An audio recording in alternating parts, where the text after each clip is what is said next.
Mga kapuso, paalala po, magbaon pa rin po ng payong sa inyong pagpasok sa eskwela o trabaho dahil may tsansa pa rin kasing umulan dahil po sa habagat ngayong araw.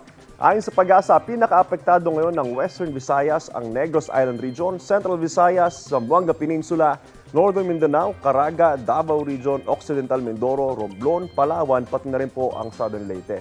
At base po sa rainfall forecast ng Metro Weather, posible po ang light to moderate rains ngayong umaga pa lamang sa ilang panig ng Southern Luzon, ng Visayas at ng Mindanao. Magiging malawakan po ang ulan sa halos buong bansa kasama po dyan ang Metro Manila mamayang pagsapit ng hapon at ng gabi. Posible po ang heavy to intense rain sa maaaring magdulot ng baha o kaya naman ng landslide. Paalala po mga kapuso, stay safe and stay updated. Ingat po tayong lahat.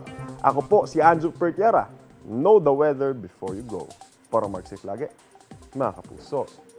Kapuso, huwag magpapahuli sa latest news and updates. Mag-iuna ka sa balita at mag-subscribe sa YouTube channel ng GMA Integrated News.